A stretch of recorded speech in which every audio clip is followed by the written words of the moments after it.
मध्य गंगे तिलक सदृश बाल शशिभाल सोए। कंठे गरल नाग वक्षे विभूषित अत्यद्भुतं पाहि मामाशुतोषम् अत्यद्भुतं पाहि मामाशुतोषम्। वरप्रद शुभप्रद तम युगपदाम्बुज सुखप्रद यशप्रद तव युगकराम्बुज।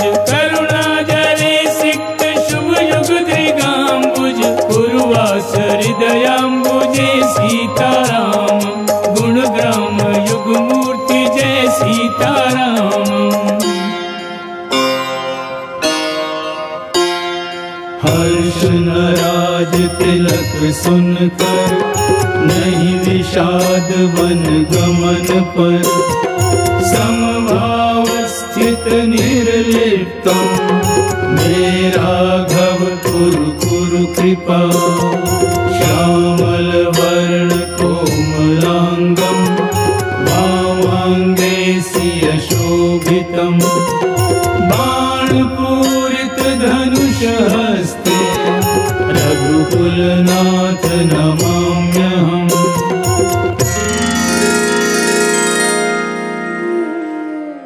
जहाँ श्री राम जी हैं वहाँ धर्म, जहाँ धर्म है वहाँ सुरक्षा, जहाँ सुरक्षा है वहाँ अभय, जहाँ अभय है वहाँ शांति, जहाँ शांति है वहाँ संतोष, और जहाँ संतोषी आत्माएं निवास करती हैं उस पुण्यमयी नगरी का नाम है अयोध्या।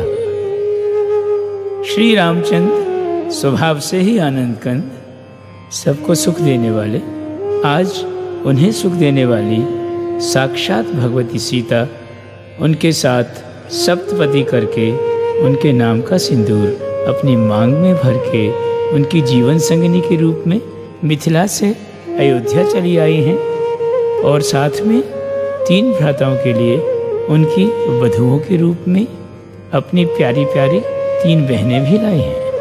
चारों युगल मूर्तियों के दर्शन नेत्र युगल के लिए परम सुखदायी हैं। महाराजा दशरथ के जीवन से पुत्रियों का और माताओं के मन से पुत्र वधुओं का अभाव सदा के लिए मिट गया। अयोध्या नगरी की सीमाएं हो सकती हैं, परंतु अयोध्या निवासियों के आनंद की आज कोई सीमा नहीं। ओ चारों भ्रात वधूटियां लेकर जब से लौटे हैं अपने घर। ओ रैन दिवस आनंद घन बरसे सबके हृदय प्रेम तरु सरसे। ओ रिद्धि सिद्धि आंचल भर भर कर देती फिरें सुख संपत्ति घर घर। ओ अपलक जन सिया राम निहारे युगल मूर्ति पर जीवन वारे। श्री संपन्न हुआ अवध पाकर सीता मात। वहाँ अभाव की पैठ कहाँ जहाँ लक्ष्मी साक्षात श्री संग है श्रीनाथ। भक्तगण महारानी कौशल्या के महल के मधुमय परिवेश में घड़ी भर को चले। अंगना में कंगना चूड़ियाँ नूपुर का मधुमय स्वर सुना। आनंद दशरथ जी ने चौथे पन में पाया चौगुना। निज पुत्र वधुओं पर निछावर आज तीनों रानियां भ्रमरों के मुख से सुन रहे हैं पुष्प प्रेम कहानियाँ भ्रमरों के मुख से सुन रहे हैं, पुष्प प्रेम कहानियाँ।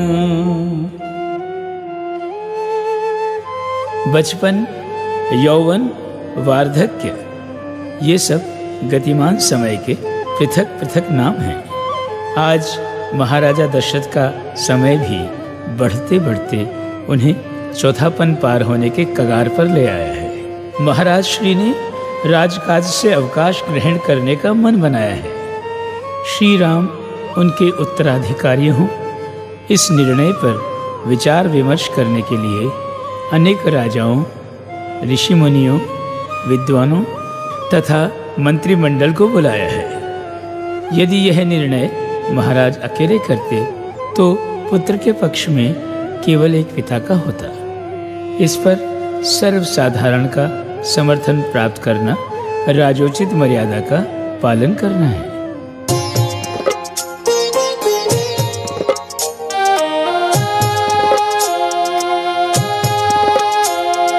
पार हो चला है चौथापन, श्वेत केश झलकाए दर्पण, यह विचार करते अब राजन, राम को सौंपे राज सिंहासन। मंत्री सभासद और प्रजाजन, भिन्न भिन्न नगरों के राजन, दशरथ का संदेश सुनाकर मांग रहे सबका मत गुरुवर।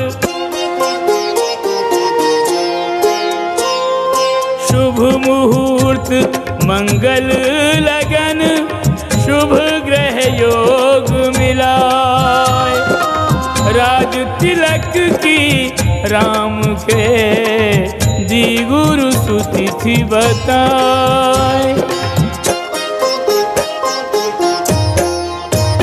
दशरथ के संग सभी चाहें, वे अवध के राजा बन जाएं, त्रिभुवन जिनकी राजधानी है। ये रामायण श्री राम की अमर कहानी है। ये रामायण श्री राम की अमर कहानी है।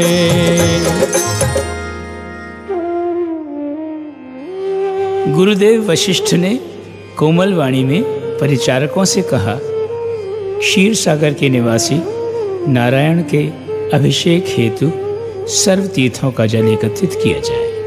अभिषिक्त करके युवराज को सिंहासन पर स्थापित किया जाए। पृथ्वी पर रामराज की स्थापना हो, धर्म की संस्थापना हो, जन जन का कल्याण हो, इससे अधिक मंगलमय कार्य मेरे हाथों दूसरा नहीं हो सकता।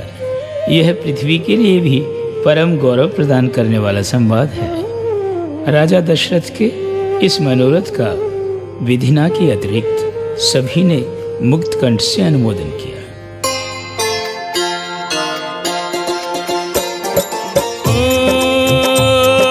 समाचार फैला जन जन में, हर्षोल्लास सभी के मन में। ओ सबने दशरथ जी को सराहा, यह निर्णय सबका मन चाहा। सब उस दिन की राह निहारे, सिंहासन जब राम पधारे। ओ कैकेयी को राम अति प्यारे, राम पे वो सर्वोनिधि बारे। दशरथ जी ने जब कही राज तिलक की बात, सुनकर परमानंद से भर गई के कई मात।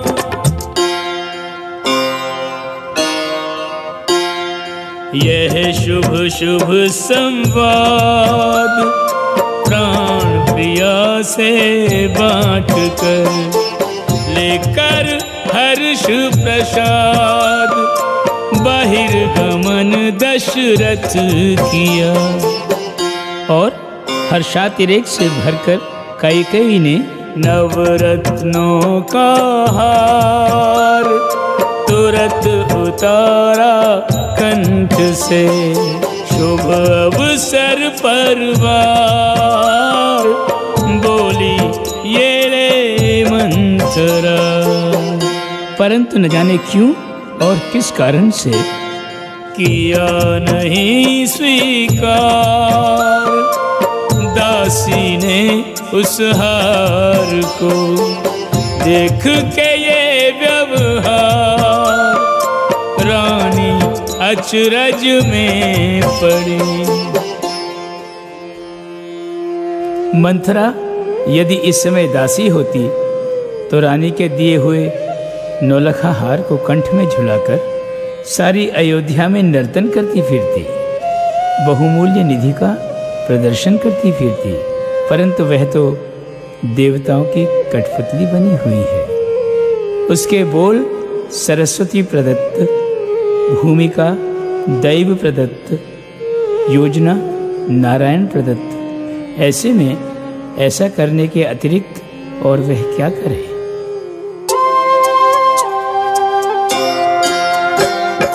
कैकेयी को मंथरा रही ये भेद बता, राजन मीठा बोलकर कड़वा रहे खिलाए, तुमको समझ न आए। मंथरा बात को आगे बढ़ाते हुए बोली, भरत और शत्रुघ्न हैं दोनों ही ननिहाल, राज तिलक की योजना ऐसे में एक चाल, कौशल्या की चाल। कैकेयी सचमुच कुछ नहीं समझ पा रही थी। मंथरा देव प्रेरित बातें कहे जा रही थी। राम राजा बनते ही भरत बनेगा दास, तुम कौशल्या की दासी बन जाओगी, दासी बन जाओगी, दासी बन जाओगी। उसकी ही आज्ञा मान उठोगी बैठोगी और उसी की दया का दिया पहनोगी खाओगी, पहनोगी खाओगी, पहनोगी खाओगी। बह गई यदि भावनाओं के प्रवाह में तो दिन रात बैठी बस आंसू ही बहाओगी। राज तिलक यदि राम का हो जाएगा तो भरत को राजा कभी देख नहीं पाओगी। रानी मंथरा की बात सुनी अनसुनी कर बोली, जैसे महाराज को मैं प्रिय मुझे राम प्रिय, वैसे ही भरत मेरे राम को प्यारा है। अग्रज प्रथम अधिकारी होता राज का, अधिकार लेना अधिकार ना हमारा है। मंथरा अकेली एक तू ही तीनों लोक में है, अमृत का सिंधु राम लगे जिसे खारा है। मंदमती तेरे को वचन सुन लगता है, नियति ने तीर तेरी सुमति पे मारा है। रानी ने रोष में भरकर दासी से पूछा, राज तिलक क्यों राम का तुझको रहा जलाए, बहुत अनर्गल बोल कर मत मुझको भरमाए, लूंगी जीभ खिंचाए। जीभ खिंचाया दो चढ़वाए, मुझसे मेरे भरत का अहित न देखा जाए, सोचो कोई उपाय। अरे कुरूपा, यदि राम का राज तिलक तुझे खल रहा है, भरत के लिए मन जल रहा है, तो उपाय भी तू ही बता। मंथरा देव प्रेरित कुबुद्धि को यूं उपयोग में लाने लगी, हित भरत का है क्या करने में, रानी को युक्ति सुझाने लगी। दो वर के लिए दशरथ के दिए, वचनों की याद दिलाने लगी। कैकेयी भी धीरे धीरे उसके प्रभाव में आने लगी। देव योजना बनाए, सरस्वती सहायता करे, तो सफलता में संदेह कहाँ रह जाता है। अंगों से आभूषण उतार वह कोप भवन में जा बैठी, बिखरे केशोर मलिन वस्त्र कुछ अद्भुत वेश बना बैठी। यह दशा देख कर दशरथ जी पर जैसे उल्कापात हुआ, जड़ हुए चरण और कंठ शुष्क, मन चिंतित कंपित गात हुआ।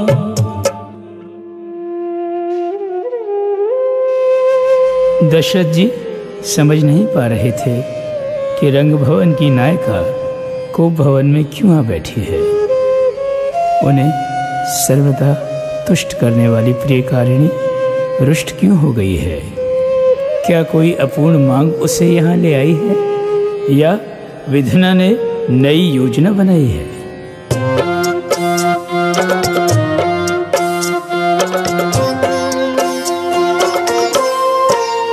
वे लगे पूछने रानी से, क्यों ऐसा वेश बनाया है, किस कारण है मन खिन्न प्रिय, तुम्हें किसने दुख पहुँचाया है। कहो किस निर्धन को राजा कर दूं, किस राजा को दीन करूं, तुम्हें किसने रुष्ट किया बोलो, मैं किसको जीवनहीन करूं।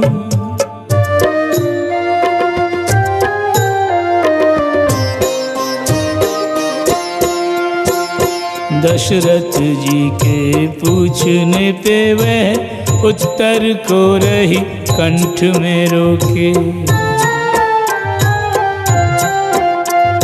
हाथ से हाथ का स्पर्श किया तो हाथ झटक दिया निष्ठुर होके। काम न आई कोई मनुहार तो,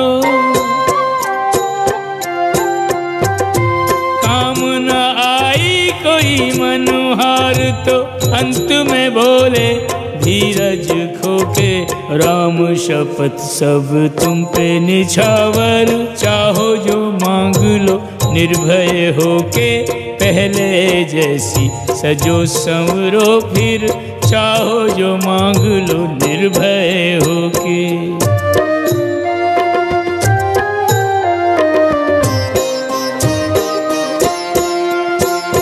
राम बहुत प्रिय दशरथ जी को, राम की शपथ नहीं साधारण, यह विश्वास लिए मतिमंद, लगी करने आभूषण धारण। दशरथ के दिए आश्वासन ने, दशरथ के दिए आश्वासन ने, कर दिया हर शंका का निवारण। मांगने में है विलंब नहीं, वर पाने में कोई विलंब का कारण, राम शपथ ने कर दिया मानो मन की हर शंका का निवारण।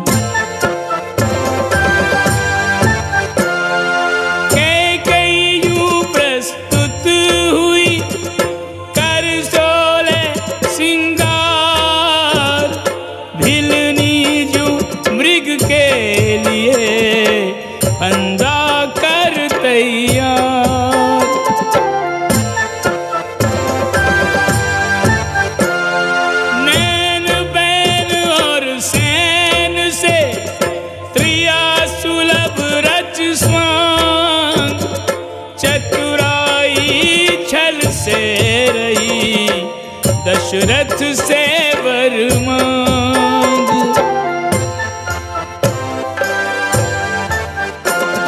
नहीं दुराग्रह साधिकार करती हूँ निवेदन, दो पहला वरदान भरत को राज सिंहासन।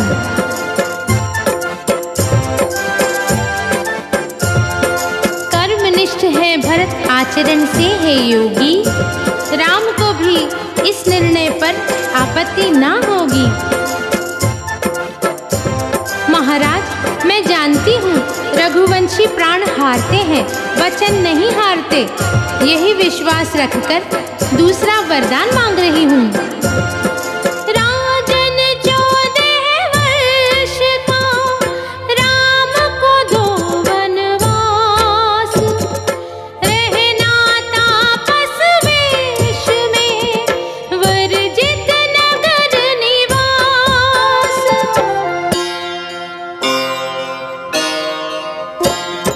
कैकेयी ने नृप पर किया कठिन कुठाराघात,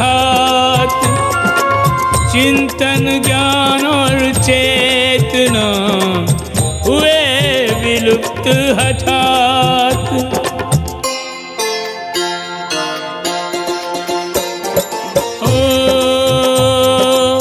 सोचत पार न पावे ज्ञानी, किस दिन का बदला लिया रानी।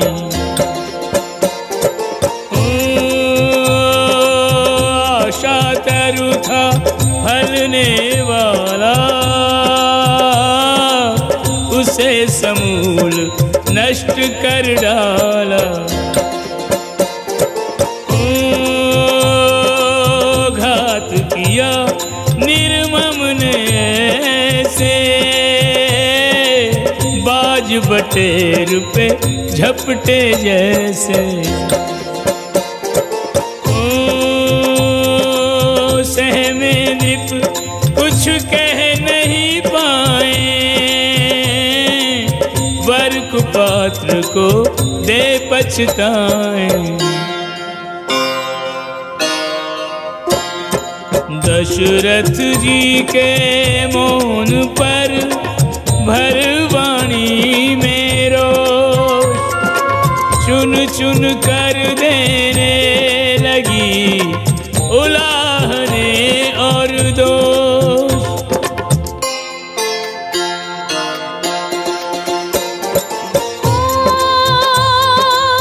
क्या नहीं भरत सुपुत्र तुम्हारा, राम को चाहा उसे बिसारा।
कैकेयी का रुख देखकर दशरथ जी को ये समझते देर न लगी। वर दिए बिना अब मुक्ति नहीं, बचने की कोई युक्ति नहीं, विधना ही आज निशानी है। ये रामायण श्री राम की अमर कहानी है। ये रामायण श्री राम की अमर कहानी है। विधना की अंतर्निहित लीला कुछ और है। मंथरा, कैकेयी, दशरथ ये तो केवल उसके मोहरे हैं। कैकेयी सजीव निठुराई, तनिक दया दशरथ पे नाई, देती रही अपघात की धमकी, नृप के मन बिजली सी चमकी।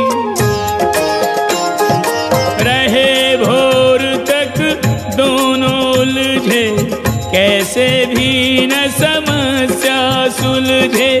कैकेयी ने वह बाण चलाया, जड़ हुई बानी निर्बल काया। सूर्योदय हो भी गया, जागा नगर समस्त, दशरथ के दर्शन बिना जन जन चिंताग्रस्त।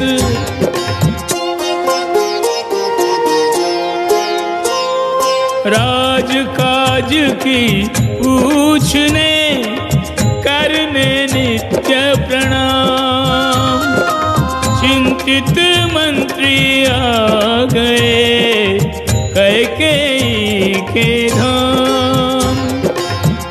महल में आकर सुमंत जी की संदेह जनित चिंता और भी बढ़ती जा रही है। वे देखते क्या है कि महल तथा परिवेश भयावह, कैकेयी का वेश भयावह, सुध बुध ज्ञान चेतना खोकर, भूपति पड़े भूमिगत होकर। भेद दूर बुद्धि की पकड़ से, मानो वृक्ष उखड़ गया जड़ से। कोई कुछ बोले न बताए, यह रहस्य बढ़ता ही जाए। सुमंत के जिज्ञासा भरे प्रश्न को पढ़कर वह कहने लगी, नहीं भोजन विश्राम नहीं, नहीं हास्य नहीं बैन, राम की सुधि में विकल नृप जागे सारी रैन।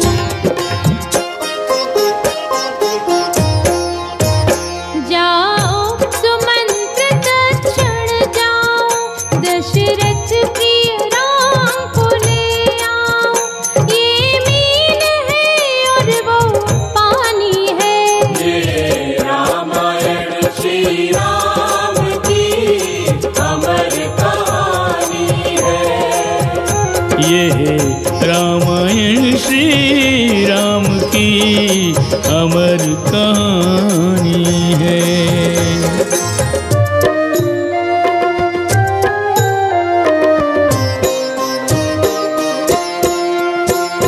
चतुर सुमंत्र ने जान लिया, कैकेयी ने ही ये कुचाल चली है। राम का राज तिलक होगा, यह सुनकर वो सर्वांग जली है। किंतु सुमंत्र समझ नहीं पाए, किंतु सुमंत्र समझ नहीं पाए, देवों की रणनीति फली है। दशरथ को छलने वाली रानी की मति विधना ने छली है। कोप भवन में बैठी हुई कैकेयी की मति विधना ने छली है। सुमंत्र जी ने आज से पहले न ऐसे दशरथ जी देखे थे, न ऐसी कैकेयी के कई रूप जिन पर दशरथ जी बलिहारी जाते थे। आज का रूप और वेश उनसे सर्वथा भिन्न था, जिसे देखकर सुमंत्र जी का मन अत्यंत खिन्न था। सुमंत्र जी को जिन देवी देवताओं के सुमंत्र स्मरण थे वे उनका जाप करने लगे, ताकि उन्हें जिस अघटन के घटने की आशंका है वह टल जाए। महाराज की दुर्दशा देख तथा कैकेयी का आदेश सुन सुमंत्र जी चल तो दिए, परंतु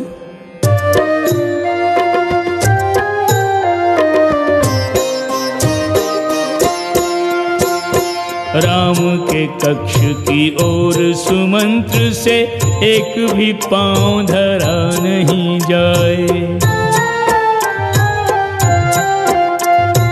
अटके हूँ यदि कंठ में बोल तो केवल जिह्वा कैसे बुलाए।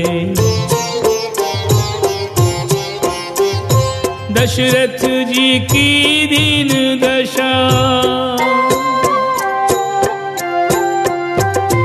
दशरथ जी की दीन दशा जो देख के आया वो कह नहीं पाए।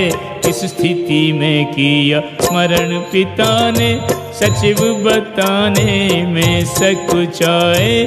कैकेयी की कुटिलता नृप की दुर्बलता बरनी नहीं जाए। सुमंत्र राम के कक्ष तक पहुंच तो गया है, किंतु किंग कर्तव्य विमूढ़ सा खड़ा है।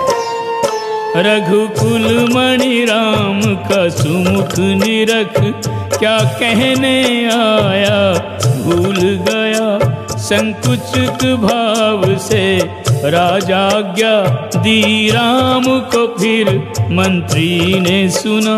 संकुलित राम मंत्री के संग पग धरते चले असंयत से। ये देख के जन जन चिंतित है, बस राम ही परिचित आगत से। महाराज अज के पुत्र, 3 रानियों के पति, 4 पुत्रों के पिता, अवध के कर्णाधार, क्या यही दशरथ हैं? वह सूर्य वंश का सूर्य प्रखर निस्तेज भूमि पर पड़ा हुआ। दशरथ की यह दुर्दशा देख आश्चर्य राम को बड़ा हुआ। गतिमान जो सिंह समान रहा, आज उसकी ही गति बाधित क्यों। जो देवासुर संग्राम लड़ा, वो जित संग्राम पराजित क्यों। राम जी कभी जाल में फंसे विवश पिता, तो कभी जाल बिछाने वाली निर्दयी माता को देख रहे हैं। अंतर में ज्वालामुखी लिए, आँखों में भर कर अंगारे। कैकेयी सन्मुख यूं बैठी, यूं क्रोध स्वयं काया धारे। प्रभु आर्द्र चित्त कोमल स्वभाव, मृदुवाणी में यूं पूछ रहे। मैं यत्न करूं दुख कम करने का, दुख क्या है यदि कोई कहे।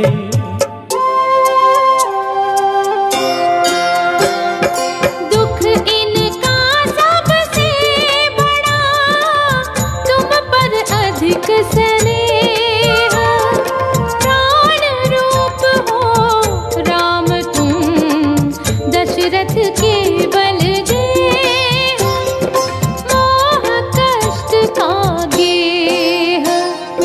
कैकेयी ने कहा कि देवासुर संग्राम में दिए हुए दशरथ के कोश में मेरे 2 वरदान मांग लिए मैंने, वही आज सुअवसर जान। दुविधा में श्रीमान। दैव प्रेरिता कैकेयी अपने पक्ष में बोलती जा रही है।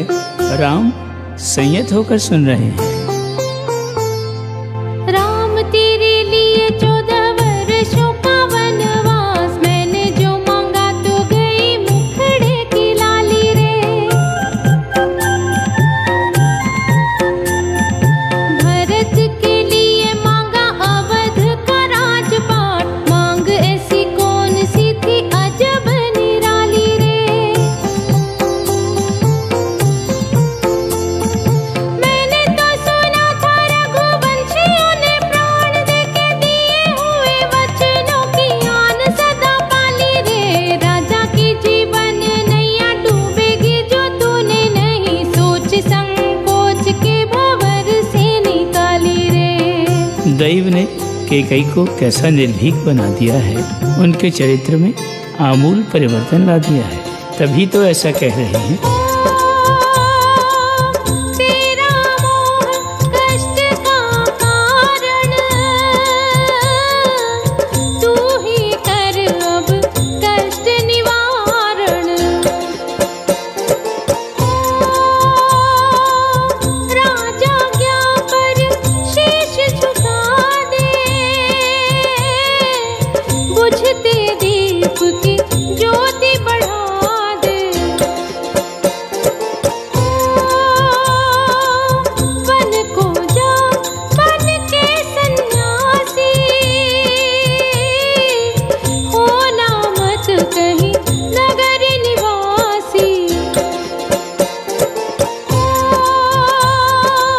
व्रत लेकर पालन कर व्रत का, निष्कंटक हो राज भरत का।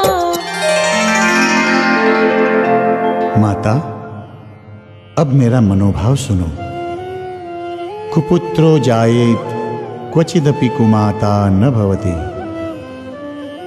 अर्थात पुत्र कुपुत्र हो सकता है, माता कदापि कुमाता नहीं हो सकती। और फिर मैं तो बाल्यकाल से ही तुम्हारे स्नेह का पात्र रहा हूं, और ये भी भली भांति जानता हूं कि तुम मेरा अहित चिंतन स्वप्न में भी नहीं कर सकती। मेरा मन वन गमन का तनिक भी विरोध नहीं करता, वरन मुझे तो इस बात की प्रसन्नता है कि जो सौभाग्य आयु के अंतिम चरण में प्राप्त होता है, वह तुम्हारी अनुकंपा से इसी चरण में प्राप्त करने जा रहा हूं। सुन माता तूने कही मम हित की हर बात, आज्ञा देवन गमन की व्यर्थ विकल है तात।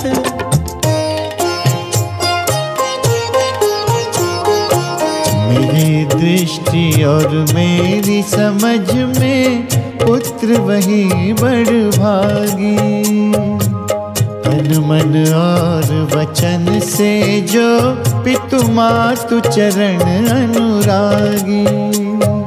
पिता और माता को मैं शिव पार्वती सम मानूं, उनकी आज्ञा उनकी इच्छा को सर्वोपरि जानूं।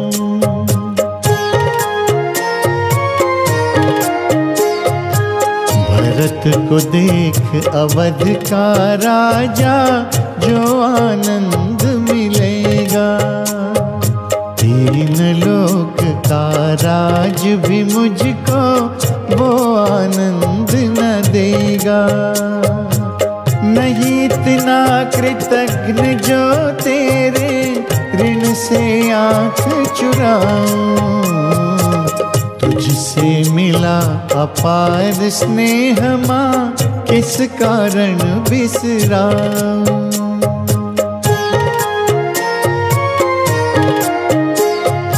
गुरु वशिष्ठ की गणना में थी 100% सच्चाई, जो शुभ तिथि शुभ कार्य हेतु शोधी थी वह अब आई। बीत न जाए बेला संत मिलन की असुर दलन की। मातु पिता दो शीघ्र विदा मुझे गोद पुकारे वन की।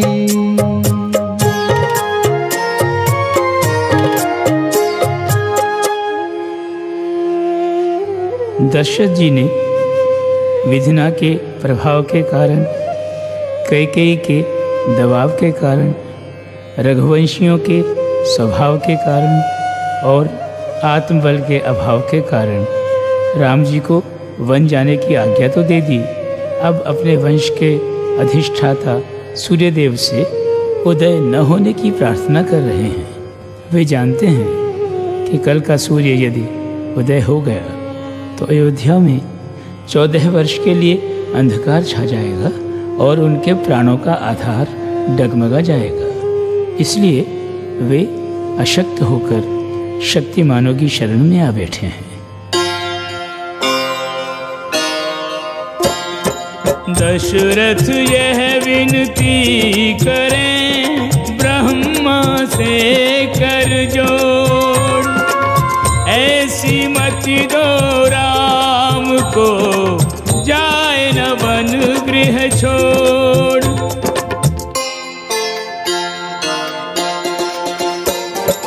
ओ आशुतोष में तुम्हें मनाऊं, जल प्रिय जल नैनों का चढ़ाऊं। ओ राम के हृदय प्रेरणा भर दो, मेरे वचन से मुक्त से कर दो। ओ दोष वचन खंडन का शंकर लेता हूँ मैं अपने सिर पर। ओ चाहे अपयश जग में कमाऊं, तन तज भले नरक में जाऊं। ओ जी सकता दुस्सह दुख सह कर, जीना कठिन राम बिन रह कर। ओ राम जन्म का हेतु पूर्ण कर,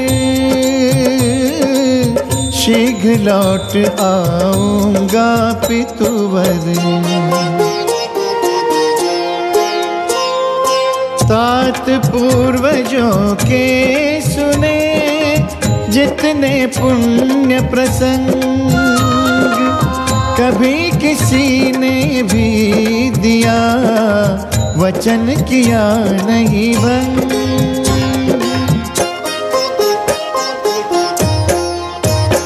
कट जाएगी शीघ्र अवधि वन की, कर वचन भंग मुझे गुरुजन की। मर्यादा नहीं घटानी है, ये रामायण श्री राम की अमर कहानी है। ये रामायण श्री राम की अमर कहानी है। श्री राम प्रण को प्राणों से अधिक महत्व देने वाले रघुवंश के वंशज हैं। वे मानव रूप में पिता का वचन निभाने, दैव प्रेरिता माता को सुख पहुँचाने, नारायण रूप में भूदेवी तथा देवों के संकट मिटाने, पूर्व निर्धारित लीला रचाने वन की ओर चले हैं।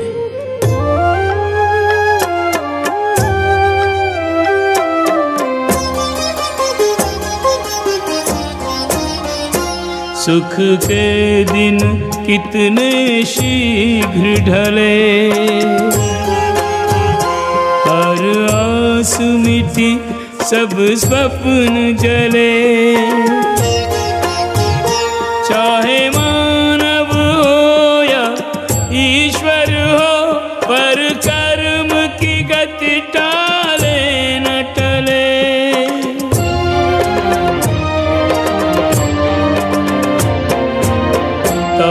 तापस वेश बना कर वन को चले राम रघुराई। पितु का प्रण पूर्ण करने में, माँ के वचन पालन करने में तनिक न देर लगाई। तापस वेश बना कर वन को चले राम रघुराई।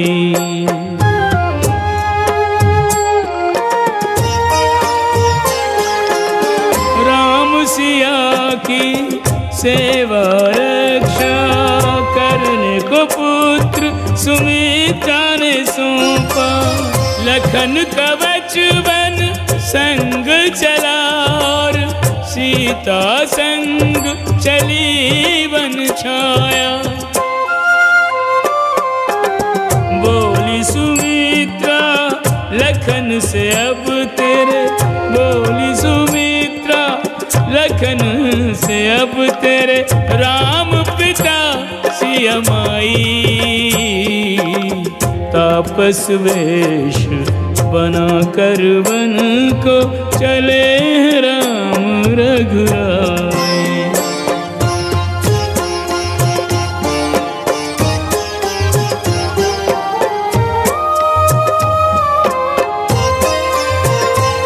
प्रभु कौशल्या के द्वार खड़े, वन गमन की आज्ञा मांग रहे। निज पीर नयन का नीर छुपा, माँ दे के विदा रघुवर से कहे। वन में सिया को जतन से रखना, जनक दुलारी को जतन से रखना। राम लखन दो भाई, तापस वेश बना कर वन को चले राम रघुराई।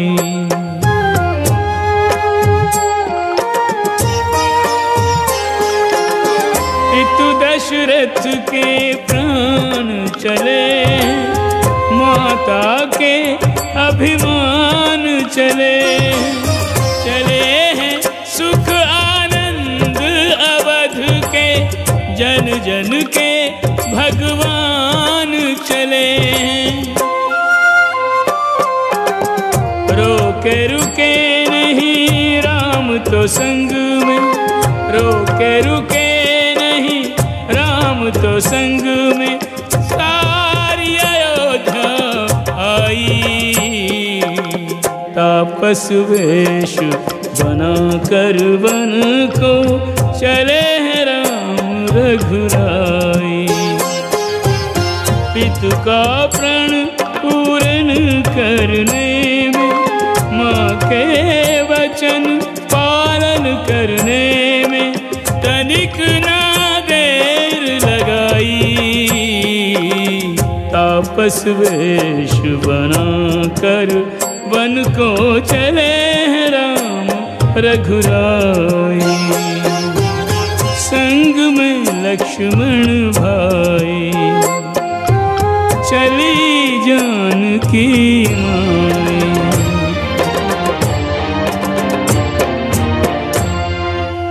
पथ में जब तमसा घिर आया, तब राम जी ने तमसा नदी के तट पर आश्रय लिया। संग आए स्नेही जनों को बहु प्रकार समझाने का जतन किया। राह चलने का श्रम, राम विरह का शोक तथा देवताओं की माया ने राम प्रेमियों को निद्रा की चादर उड़ा दी। 2 प्रहर रात्रि व्यतीत हो जाने पर प्रभु सुमंत्र जी से बोले, हम यदि अभी नहीं चले तो कदाचित कभी नहीं जा पाएंगे। आर्य रथ को ऐसी चतुराई से हाँकिए कि पहियों के चिन्हों से दिशा का बोध न हो। सुमंत्र जी, वचन परायण होना बड़ी बात है, परंतु आत्मीय जनों का स्नेह खोना उससे कहीं बड़ा आघात है।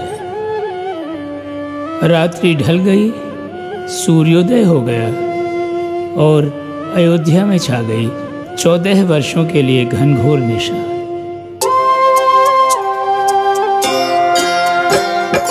श्रृंगवेरपुर है बसा गंगा जी के तीर, पहुँचे यहाँ सुमंत्र संग सिया लखन रघुवीर, गंगा जी के तीर।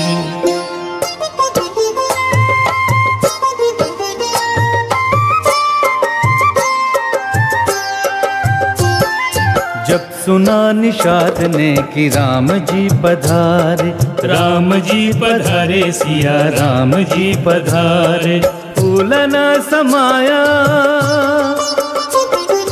फूल न समाया आनंद के मारे, जब सुना निषाद ने कि राम जी पधारे।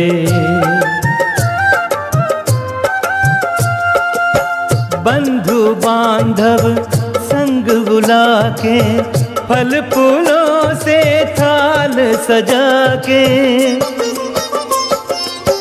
प्रभु के समीप आया गंगा किनारे, राम लखन सीता की आरती उतारे। बोला तुम्हारे भक्तों की नहीं गिनती, छोटा सा दास करे छोटी सी विनती, श्रृंगवेरपुर माही पधारो, राजपाट स्वामी स्वीकारो। उत्तर में राम जी बोले, तुम्हारे स्नेह से मन ये डोले, धर्म विवश हो पर यूं बोले, नगरवास वर्जित है, नगरवास वर्जित वन धर्म में हमारे, मान दिया तुमने हम ऋणी हैं तुम्हारे।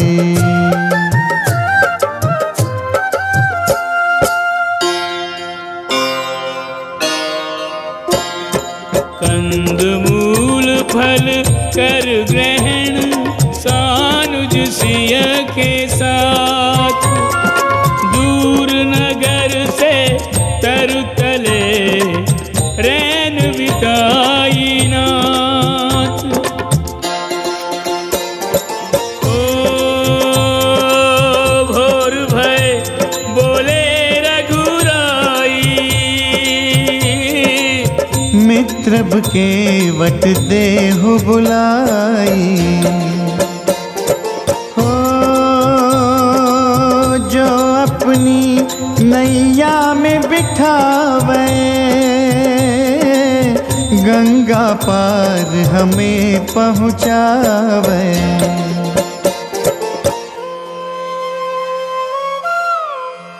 श्री राम के पास श्रेय का अक्षय भंडार है, जिसे वे अपने संसर्ग में आने वालों को उदार हृदय से बांटते चलते हैं। जो स्वयं प्राणियों को भवसागर से पार कराने वाले महानाविक हैं, उन्हें अपने ही चरणों से प्लावित गंगा पार करने के लिए आज एक केवट की आवश्यकता पड़ी है।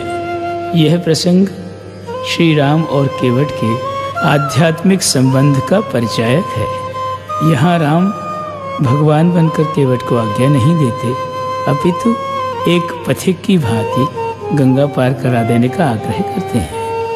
यदि कोई जप तप किए बिना, व्रत उपवास रखे बिना, वेद पुराण पढ़े बिना परमात्मा को सहज रूप से पा जाए, तो उनके धाम जाने का अवसर कहाँ छोड़ेगा। केवट ने प्रभु से कैसी चतुराई से सौदा किया, तनिक आप भी सुनिए। आज्ञा पाए निषाद ने केवट दियो बुला, पर केवट ने राम को दी यह मांग सुनाए। पहले चरण पखारूंगा, उनकी रज को झारूंगा, पान करूंगा चरणामृत, नाव पे तब बैठा रहूंगा।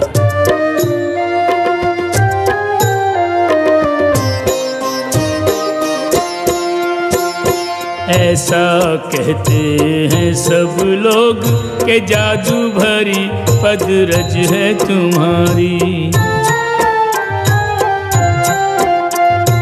इस पदरज का स्पर्श हुआ तो मौन शिला बनी सुंदर नारी। मेरे पास है बस एक नैया,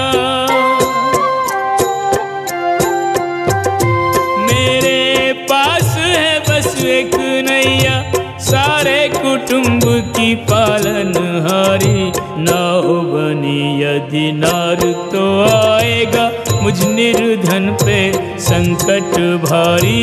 एक नारी का कठिन है पालन, कैसे पालूंगा दो दो नारी। केवट प्रभु के पाँव पखारन हेतु कठौती में जल भर लाया।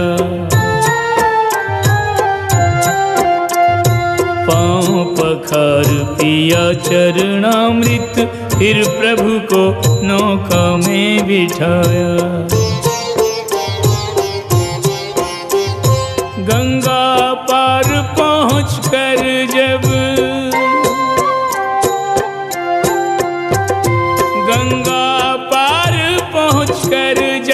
उतराई देने का अवसर आया। देने लगी वैदेही अंगूठी तो नामे सर केवट ने हिलाया। देने लगी वैदेही अंगूठी तो नामे सर केवट ने हिलाया।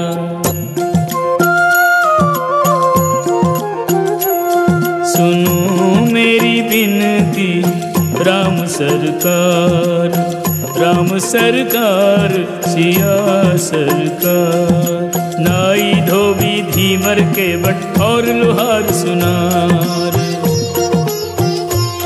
हर एक दूजे से लेन मजूरी जिनका एक व्यापार। मैं नदिया का केवट तुम भवसागर तारनहार। राम प्रभु मेरी मजदूरी तुम पर रही उधार।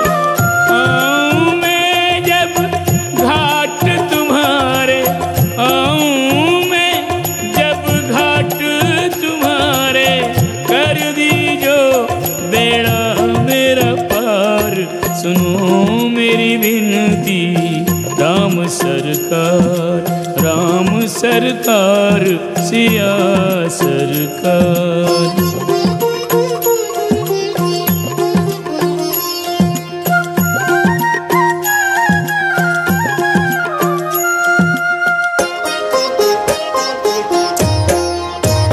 केवट ने जो मांगी उतराई, मन ही मन प्रण किया रघुराई।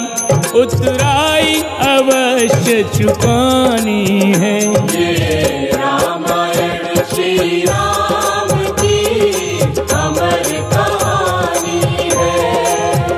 ये रामायण श्री राम की अमर कहानी है।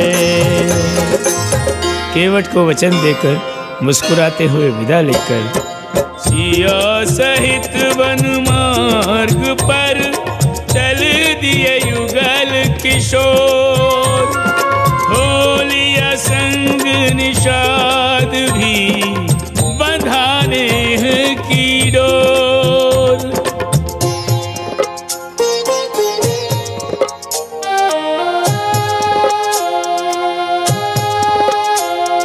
सानुज सिया सहित रघुनंदन, गंगा जी का करके वंदन।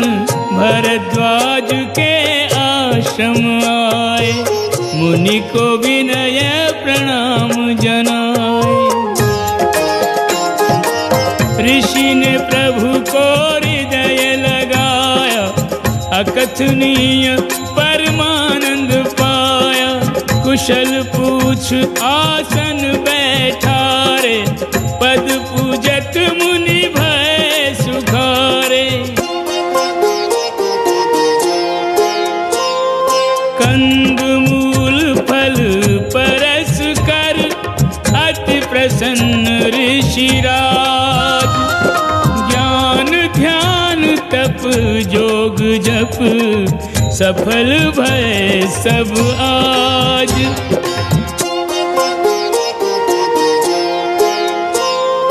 कर मुनि से सत्संग प्रभु, किया तहाँ रैन प्रवास। तंद्रावस्था में हुआ आध्यात्मिक आभास।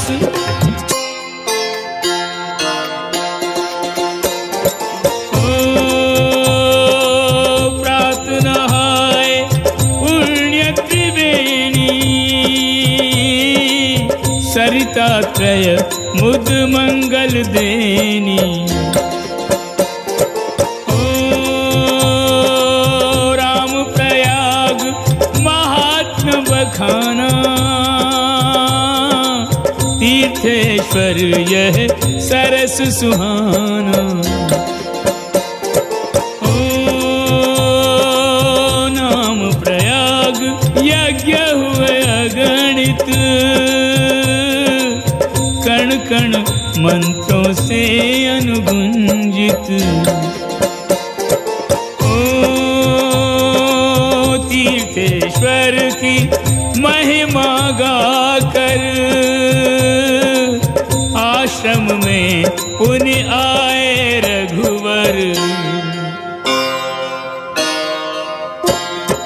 शुभाशीष मुनिराज से मांग रहे जगदीश, पूछ रहे वनवास को जाए कहाँ मुनीश। मुनि बोले तुम में जगत बसा, तुम विद्यमान सर्वत्र सदा। तुमको क्या राह सुझानी है, ये रामायण श्री राम की अमर कहानी है। ये रामायण सिया राम की अमर कहानी है।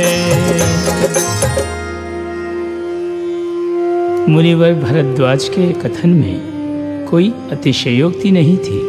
सारे पंथ श्री राम जी के पिंड से निकलकर पुनः उसी में विलीन हो जाते हैं। मुनिवर भरद्वाज ने 4 सुयोग्य ब्रह्मचारियों को परब्रह्म की सेवा में भेजा, जिन्हें राम जी ने यमुना तट पर पहुंचकर विदाई दी। बांस का बेड़ा लखन ने यहाँ किया तैयार, छोटे के श्रम से बड़े उतरे यमुना पार। यहाँ श्याम वर्ण राम जी ने श्याम वर्णा यमुना में सबके साथ स्नान किया। यमुना स्नान के फलस्वरूप राम जी की भेंट एक अलौकिक तापस से हुई। कोई उसे ध्यानस्थ तुलसीदास बताता तो कोई अनुमान कर हनुमान कहता। तापस ने लक्ष्मी नारायण तथा शेष रूप को दंडवत प्रणाम किया। निषाद का प्रति प्रणाम ग्रहण कर वे वहीं अंतर्धान हो गए। न इति पूर्व न तत्पश्चात उन्हें किसी ने देखा। अब राम जी ने सखा भाव से स्नेह सिक्त स्वर में समझाकर निषाद राज को भी विदाई दी। राम लक्ष्मण सीता रूपी त्रिवेणी जिस पथ से प्रवाहित होती, दर्शकगण उसके अमृत सलिल में स्नान करते जाते, वृद्ध उनकी कथा का बखान करते जाते, श्रोता रसपान करते जाते, राम जी प्रयाण करते जाते। एक मेला सा लगा रहता राम लक्ष्मण सीता के चारों ओर। कोई विधि की निष्ठुरता पर खेद प्रकट कर कहता कि कैसे सुकोमल चरणों को भेज दिया कंटक भरे मार्ग पर चलने को। कुछ दर्शक अपने भाग्य की सराहना करते हुए कहते कि यदि इन्हें वनवास न दिया जाता तो हमें इनके दर्शनों का अलभ्य लाभ कैसे होता।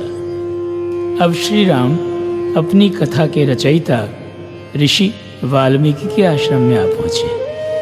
अपने काव्य के पात्रों का दर्शन कर ऋषि ने जो आनंद पाया उसका वर्णन कौन कर सकता है।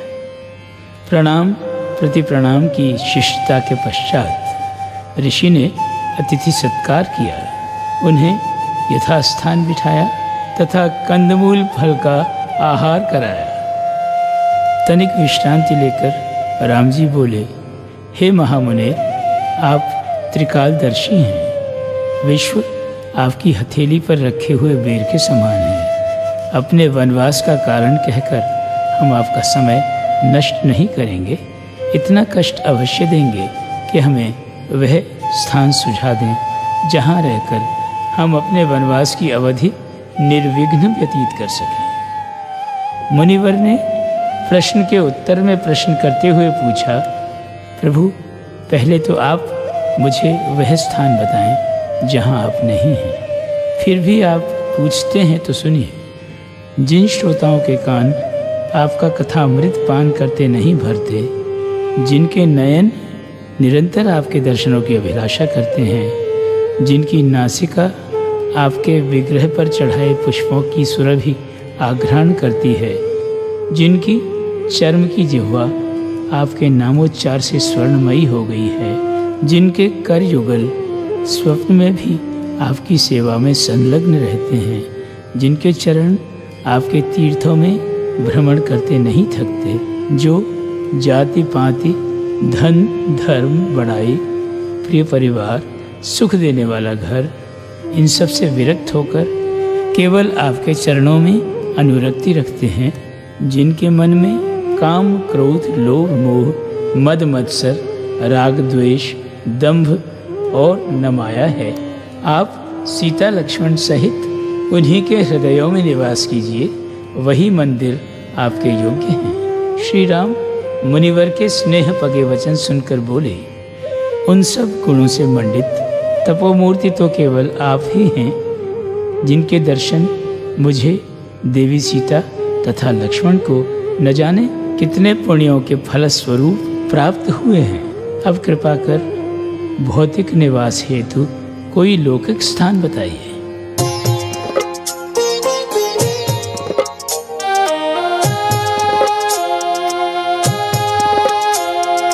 मुनिवर ने वह स्थान सुझाया, जिस पर है देवों की छाया। चित्रकूट रमणीय सुहावन, मधुर मनोहर पर्वत पावन। चित्र समान सुसज्जित सुंदर, चित्रकूट सुखदाई। नैसर्गिक सौंदर्य निहारे, सिया संग रघुराई। पयस्विनी के तीर लखन ने, पर्णकुटी शुभ छाई। बनकर भील की रात देवगण, लखन को हुए सहाई।